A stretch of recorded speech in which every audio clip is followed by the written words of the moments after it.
Dear students, इस given situation में हमें फ्रिक्शन के डायरेक्शंस बताने की कौन से सर्फेसेस पे कौन से डायरेक्शन में लग रहा है। चलिए देखते हैं कैसे लगेगा। यहाँ पे ब्लॉक ए पे एक एक्सटर्नल फोर्स एफ है जो कि राइट साइड लग रहा है, जिसकी वजह से ए की टेंडेंसी होगी मूव करने की टुवर्ड्स राइट। ओके, अब यहाँ पे कॉन्टैक्ट सरफेस बी और ग्राउंड ए के कॉन्टैक्ट में है, दोनों सरफेस के बीच रिलेटिव मोशन की टेंडेंसी हो रही है, तो फ्रिक्शन अपोज करना चाहेगा और ए पे अपोजिट डायरेक्शन में फोर्स लगाएगा। लेट्स से ग्राउंड ने फोर्स लगाया F1 और ब्लॉक बी ने बी के कॉन्टैक्ट सरफेस ने ए पे लगाया force left side F2।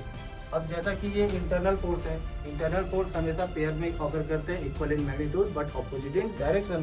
So A भी रिवर्ट बैक करेगा और बी को same amount of force but in opposite direction supply करेगा F2। ओके, अब इस F2 की वजह से बी की टेंडेंसी होगी मूव करने की टुवर्ड्स राइट।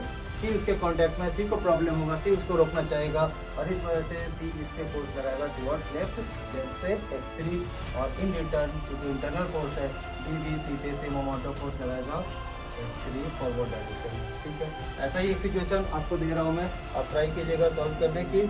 और इसमें मान लो ये ब्लॉक ए है और ब्लॉक बी है, ब्लॉक सी।